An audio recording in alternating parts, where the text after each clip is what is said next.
sequestration potential is huge. This is, I call this my biochar porn. So I've got this sample that shows these actual nut shells and corn cob, some bone fragments. Here's a piece of wood. And what's cool about this is by leaving these things in their original shape, I can show people how they shrink down, how you lose the volume and the mass when you pyrolyze something. So it's a very visual representation of what's happening in the chemical process when we pyrolyze the biomass. The plants, the living things, have accumulated this carbon from the atmosphere and incorporated it into their living structures. And biomass, on average, especially woody material, is about half carbon. When we pyrolyze it, we're basically just treating it at high heat without enough oxygen to burn it all the way to ash. So what's left behind is just the carbon and the mineral substances that were in the living tissue. And everything else has been driven away and combusted. So what we're left with is about half of the carbon that was originally there. And so everything is about half the size that it was. So we've got these beautiful little pieces of carbon.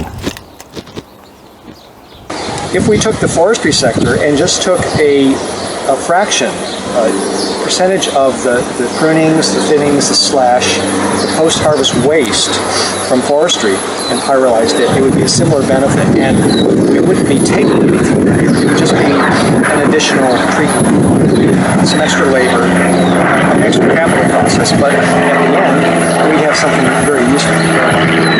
It is quite small, so this will mix very well with compost or any other medium for a potting mix, and this is very easy to incorporate in soil either during broadcast or to mix into the surface layers.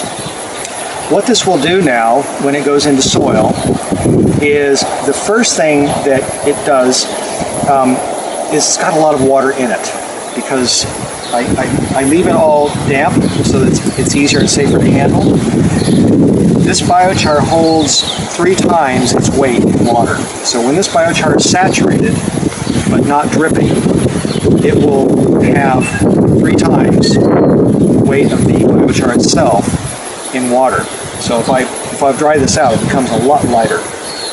And if we pull back the mulch layer, get down to the soil, see all that fungal activity. So that's the wood chip that I put down in mulch, and it's already hosting an incredible diversity of organisms, but the obvious visible one is the fungi which are producing all these white mycelia. You can see the little threads.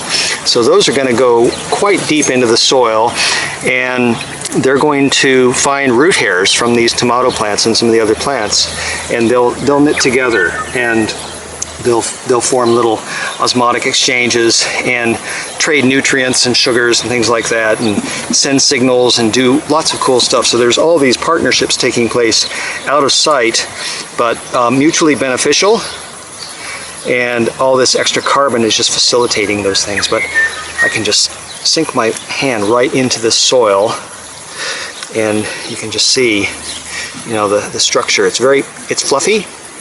It's very crumbly, it's damp without being wet or saturated, and yeah, it's just got this really nice feel to it. And like I said, the soil I started with here is, it's nice soil, but it's quite heavy and it compacts, and so if left to its own devices, it can become a very solid mass with very little aeration, and you can't sink your hand into it by any stretch of the imagination. And then when it dries out, it becomes quite rock hard. So this is headed in the direction that I want. This is getting into some really nice, fertile looking soil. If you're taking 20 tons per hectare of biomass and pyrolyzing it, that 20 tons per hectare of biomass represents 10 tons of carbon. And if you pyrolyze 10 tons of carbon, you get 5 tons of biochar. 5 tons of biochar is roughly 15 tons of CO2 equivalent.